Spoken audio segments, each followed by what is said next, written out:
ربیع الاول خو پیغمبر مبارک د پیدایش میاشت هم د وفات میاشت هم ده.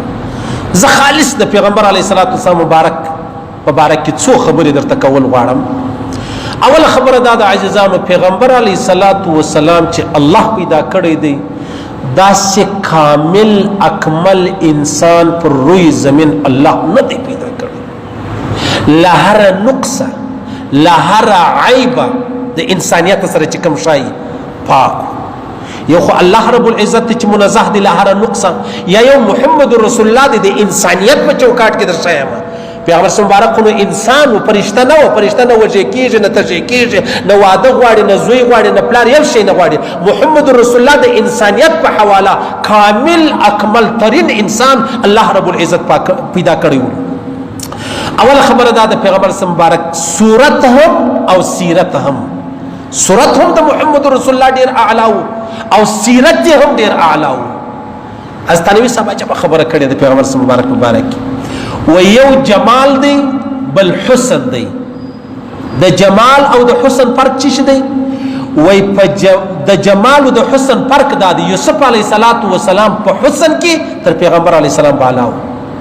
په جمال کې محمد رسول الله تر یوسف علیه السلام بالا و. فرق څه دی؟ فرق دا دی یوسف علیه السلام مبارک دا شو چې چا به ولیدي وچ حیران وچ دا څونه ښایسته ځواني ده لکه هغه زنانو چې بیا ګوتې پرې کې په چړو باندې. صحیح سنو اوس دا چې دا حسن دی او دا په یوسف علیه السلام کې ولید. جمال بیا څه ته ویل کېږي؟ جمال وایي کشش ده. پیغمبر علیه السلام مبارک کشش درلودی چې هر سړی برالی، که دشمن و که دوست و، هغه ویل یاره دا سړی والله یو کیسه ده دا برالو. پیغمبر علیه السلام مبارک سره به یو سړی کښېنستی چې کښېنستی مجلس به ورسره وکړي. تنوي صاحب فرمایي د دې سړي به دا خیال سو چې یار تر ما نو بیا غټ انډیوال پیغمبر علیه السلام نه لري، په داسې انداز به مجلس ورسره کوي، په داسې انداز به مجلس ورسره کوي. نو پیغمبر علیه السلام کشش لري، یوسف علیه السلام چې حیرانتیا یې درلوده. د یوسف علیه السلام د حسن دی، د محمد رسول الله د چش دی جمال دی. ګوره پیغمبر علیه السلام مبارک غیبت نو، بهتان نو، غلط بیانی نو، پسخن نو، پیغور نو، خیانت نو، بیوفایی نو، جفا نو، ظلم نو، داغسی مثلا بخل نو او شرارت نو، فریب نو، مکر نو، دوکه نو، تکبر نو، بڑائی نو او دوکا هیڅ یو شی په محمد رسول الله کې نو. صحیح سنو اوس نو د پیغمبر علیه السلام مبارک په مجلس کې حضرت نبی صاحب رحمه الله دوی خبرې کړې دي. پیغمبر علیه السلام په مجلس کې ناستو، لدرو خبره خپل ځان راګرځولې وو، لدرو خبره د خپل یاران راګرځولې وو. درې خبرې پیغمبر علیه السلام په خپل لځان ایستلې ولې، او درې خبرې پیغمبر علیه السلام د یارانو او دیوالانو دا په پته کې دی. اول خبره دا و چې پیغمبر علیه السلام مبارک خپل ځان جن ساتلی و هغه ریا و. لریا پیغمبر علیه السلام مبارک ځان کاتی. د شپې چې تهجد ته راپورته سو، دا دروازه په زور نه خلاصوله، دا چوټ دلته نه په پښو کوله، د باندې په پښو کوله. بیا برولار سو یو کار به وسه د خیر کار پیغمبر علیه السلام مبارک په خپل کړی ولو، چاته ویل چې دا کار ما کړی دی. دا ریا پیغمبر مبارک ځان چې کتلی. دویمه خبره دا و پیغمبر مبارک ډیره خبرې نه کوله، بس خاموشه بناست. چا په پښتنه وکړه جواب، پیغمبر مبارک پښتنه وکړه هغه جواب. بیا چې به څوک په مجلس کې ناستو ګرد په خاموشه ناستو، چې چا په پښتنه وکړه ګرد به نارې نه سره وهلې. دا صحابه کرام چې بناستو، حضرت علي صاحب فرمایي دا رقم سره ناستو دون په اخلاق په ادب بناستو چې برغه برالي پر سر به کښېنسي چې دا بړ دي کې ژوند دی. صحیح سن ډېرې خبرې نه کولې، ولی ډېرې خبرې یو خو د انسان زړه ورمړ کوي، او دویم د انسان څخه غلطي ډېرې کیږي. چې څومره سړی ډېر غږیږي هغومره غلطي ډېرې کیږي، چې نه غږیږي غلطي نه ډېرې کیږي. نو پیغمبر مبارک منزه خو پاک له غلطۍ څخه، لیکن د هغه باوجود پیغمبر مبارک ډېرې خبرې نه کولې، ذکر یې کوي الله الله او بس څونه ډېرې خبرې، او چې څومره خبرې کوي د دغومره خبرې حساب چې دی هغه څخه کول کیږي. او درېیمه خبره دا په پیغمبر علیه السلام کې بې ځایه خبرې نه کوله، بې ځایه خبرې قاطعا نه کوله. لکه موږ چې ټوله ورځ په پیغمبر صلی الله علیه وسلم ما درته ویل نه غیبت نه بهتان نه حسد نه عناد نه ښکنځاوه نه بخل نه تکبر نه لویي نه فریب نه مکر نه دوکه یو شی نه وو په مشکې دا ټول شي بس دغه فرق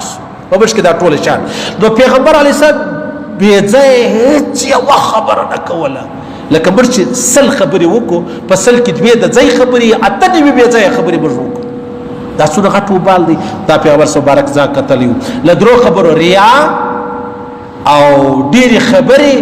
بې ځایه غږېدل دا محمد رسول الله خپل ځان جل خلاص کړی و کتلی و دا شی نبي صاحب فرمایي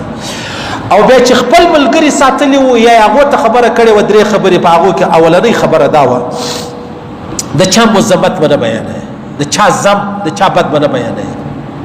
لکه زموږ ته اوس پاټیان دي دا پاټه بازۍ نه ده دا د دې څه چیز جوړه شوله دوې پاټیان دي دا پاټۍ والا را ولاړ شي د دې بلې پاټۍ بیخ ډېر بد بیانوي دغه پاټۍ بیا د دې بد بیانوي بیا نو اوس کامیابي چې شته کامیابي دا ده چې په ما کې دغه بد نشته په ده کې دغه بد شته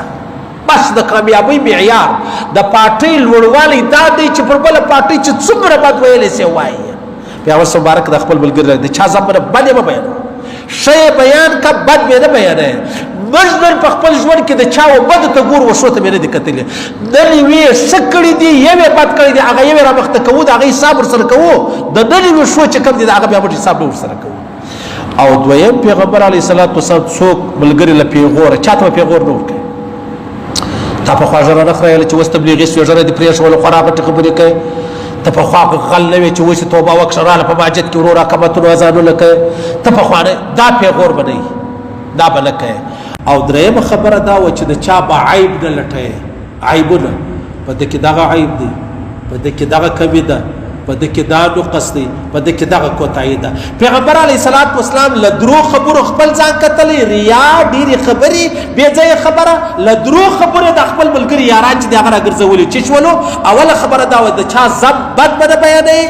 پیغور به نه ورکوي او د چا عیب چې دی هغه به نه لټوي دا د پیغمبر علیه السلام د ژوند خلاصه ده او بیا عجبه خبره دا ده هغه شان خو ډېر عظیم و ډېر لوړ و ډېر لوړ شان الله ورکړی به دا چې څو علم لري و هغه ته د محمد رسول الله شان معلومېږي موږ ته نه رامعلومېږي موږ ته د روپیو د دنیا شان ډېر رامعلومېږي هغه شاعر وایي که دا ستا د ښکلي مخ عاشقان ډېر دي عبدالرحمان بابا وایي که دا ستا د ښکلي مخ عاشقان ډېر دي زه په ټولو کې اول یم دویم نه یم که دا ستا د ښکلي مخ عبدالرحمان بابا څه وایي که دا ستا د ښکلي مخ عاشقان ډېر دي زه په واړو کې اول یم دویم نه یم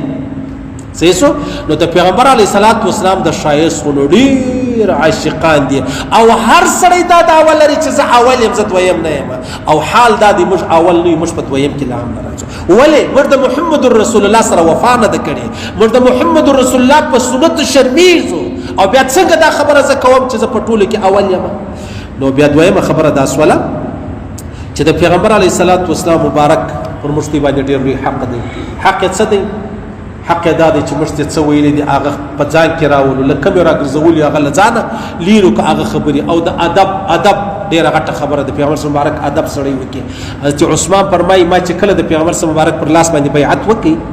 بیا تقریبا 40-40 کاله دی ژوندی ولو په دا 40 کاله دی ما د خپل لاس بې شرمګاه لره نه دی ولې دا لاس د محمد رسول الله مبارک سره اوس ته اندازه ولګوي چې د دومره لوړ شان مالک دی بیا موږ د ده سره بې وفایي کوو نو دا بې وفایي چې د هغه ډېره ناکامه ده او خواره ده الله رب العزت د محمد رسول الله پر دومره انوارات ووري دومره درود و سلام دی پر پیغمبر علیه السلام چې څومره د الله په علم کې د الله په قدرت کې دی زموږ د خوا دی پر پیغمبر علیه السلام مبارک باندې دونه درود و سلام چې څومره الله ور باندې ویلي دي څومره جبرائیل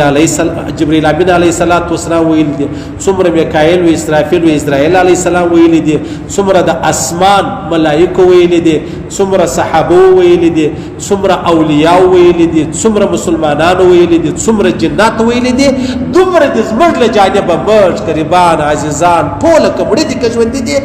زموږ له جانبه دي پر پیغمبر علیه السلام باندې دومره واره درود و سلام یې الله پاک د پیغمبر علیه السلام په نقش قدم موږ ته ژوند را نصیب کړي الله پاک د پیغمبر علیه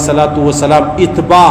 زموږ ته نصیب کړي او الله پاک دې د قیامت پر ورځ د پیغمبر علیه الصلاۃ والسلام شفاعت زموږ نصیب کړي. الله دې ویل اوریدل قبول منظور وګرځي. الله دې پر دې تور موږ قریبان عزیزان ټول عالم اسلام ته پر دې تور مرګ ورکړي چې مری دا وای لا اله الا الله